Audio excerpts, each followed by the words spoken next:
L'actualité internationale sur Prestige TV que nous démarrons en Asie-Pacifique où au moins 43 personnes sont mortes et 15 autres sont portées disparues après des inondations et des coulées de lave froide sur l'île de Sumatra dans l'ouest de l'Indonésie, selon le dernier bilan donné par les autorités ce lundi 13 mai 2024. Des pluies diluviennes se sont abattues pendant plusieurs heures samedi soir dans les districts d'Agam et Tanah Datar dans l'ouest de l'île de Sumatra, provoquant des crues subites et des coulées de lave froide provenant du mont Marapi, un volcan de l'île.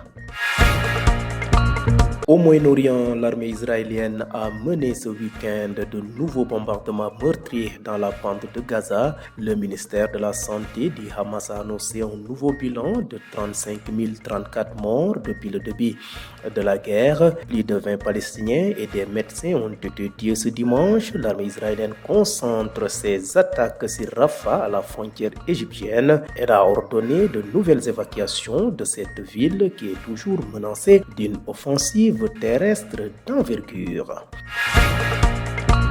Bouclons ce rappel survol de l'actualité internationale par le Hezbollah libanais qui a annoncé aujourd'hui lundi avoir visé une position militaire dans le nord d'Israël, frontalier du Liban, du sud Liban, blessant 4 soldats selon l'armée israélienne. Pour rappel, depuis le début de la guerre dans la bande de Gaza entre Israël et le Hamas le 7 octobre, des échanges de tirs opposent quotidiennement l'armée israélienne au Hezbollah qui affirme soutenir le mouvement islamiste palestinien. Dans un communiqué, le Hezbollah a indiqué que ses combattants ont visé à l'aide d'un missile guidé un char Merkava qui sortait de la caserne de Yiftach, le touchant de plein fouet. L'armée israélienne a de son côté indiqué que 2 missiles anti-chars étaient tombés dans ce secteur, ajoutant que 4 soldats avaient été blessés, dont 3 légèrement. xibaaru bitim réew ci seen télévision régionale di Prestige ñu daal di ko tàmbale fi nga xam ne mooy Asie Pacifique. Lu tollook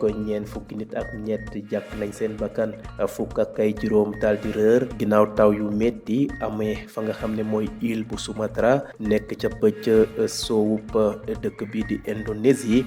Bilan bi nga xam ne de la ñu joxe tey ji lim bi toll noonu kilifa yi ñoo ko amal ci bésub altine gi fukki fan ak ñett ci weerub mai. ñu fàttale nag ay taw yu métti ñoom ñoo daanu samedi ci ngoon ca district bu Agam ak Tanah Datar nekk ci bëj soowub ilu Sumatra. ba mu tawee nag ñu gis ne ndox mu bëri daal dina wàlwali la nga xam ne moo jëm ci wàllu ban topp ca ba tax na nag ay nit ñu bëri daal am jafe-jafe ci li nga xam ne moo jëm ci seen nekkin, am ñi ñàkk seen bakkan. loolu nag mu nga amee fa nga xam ne moom mooy Indonésie.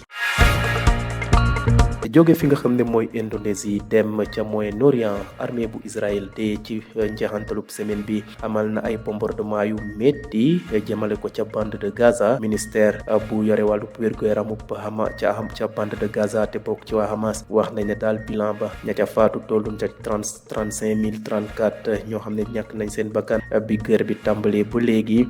ci dimanche gi sax lu tollook ñaar fukki nit daal nañ ñàkk seen bakkan. ñu nemeeku ca ñaari médecin ña leen faat mooy armée israélienne boobee nga xam ne mu ngay wéy di song fi nga xam ne mooy Rafah nekk ca frontière ba nga xam ne moo dox seen diggante ak Égypte. waxoon na ne de ña nga xam ne ñoo nekk ci ville boobee nañu jóge foofu laataa ñu fay dugg amal fa ab offensive terrestre boo xam ne bu jéggi dayo lay doon. jeexale xibaari bitim réew yi foofu ba léegi ca Moyen-Orient, waa Hezbollah bu Liban de daal dinañ xamle tey ci altine gi yemoo fukki fan ak ñett ne daal dinañu song ab position militaire nekk ca bëj gannaarub Israël ca seen diggante ak Liban du Sud. lu tollook ñeenti soldat bu armée Chahal daal dinañ leen gaañ. ñu fàtte nag ginnaaw ba guerre ba doxee ci diggante Israël ak Hamas ca bande de Gaza te amee woon te wala tàmbale woon ci juróom-ñaari fan ci weeru octobre. ñu gis ne nag li jëm ci wàllu sokkante ay bal dañ koy faral di nemmeeku ci diggante Hezbollah ak Israël ca fa nga xam ne moo nekk ca frontière ba te waa Hezbollah di soutenir ñi nga xam ne ñoom ñooy waa Hamas. ginnaaw bu communiqué bi ñu génnee Hezbollah wax na ne daal ña nga xam ne ñoom ñooy combattant mi daal dinañu viser yore ab missile bu ñuy wax missile char Merkava ñu daal di ko jëmale nag ci benn caserne militaire bu réewum Israël nekk ci gox bu ñuy wax Yiftah. missile boobee nag daal dina dal ab char de combat ba ñeenti nit daal nañ fa am ay gaañu yu métti ci noonee nag armée bu réewum Israël daal wax na ne ñaari missile nemmeeku nañ ne nag daal dinañu daanu ci secteur boobee lu tolloog ñeenti soldaar daal di ca am ay gaañu ñett yi nag gaañu yi nga xam ne ñoom la ñu am taxul mu demee noonee.